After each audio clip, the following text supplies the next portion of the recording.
ہمیں کسی سے کوئی خیرات نہیں چاہیے. ہمیں افواج پاکستان میں اپنی آبادی کے مطابق حصہ چاہیے.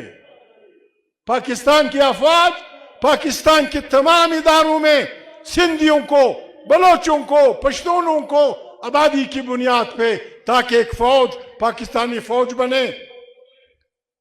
دوسری بات جناب، بات یہ ہے، یہاں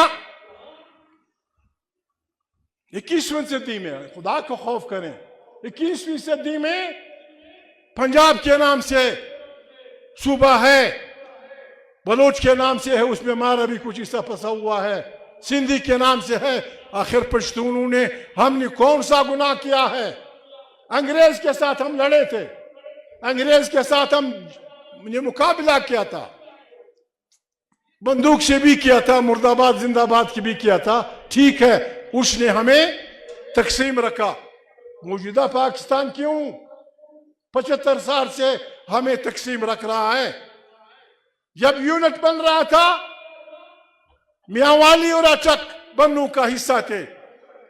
کیا میاں والی کے نمک کے ذخیروں پہ آپ کی نظر ہے؟ ایسا نہیں ہوگا بابا. جو پشتون وطن ڈیورن لائن کی اس طرف، ڈیورن لائن اس طرف افغانستان ہے، ڈیورن لائن کی اس طرف ایک ساتھ متصل پشتون وطن، چترال سے لے کر بولان تک، اس کو ہم خان شہید کی افکار کے مطابق ایک صوبے میں پشتونستان کی نام سے لانا چاہتے ہیں، اور یہ ہمارا حق ہے، یہ ہم لے کے رہیں گے.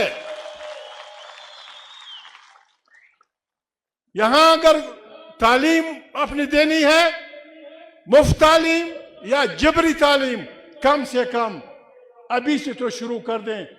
بیسک ایجوکیشن مادری زبان میں.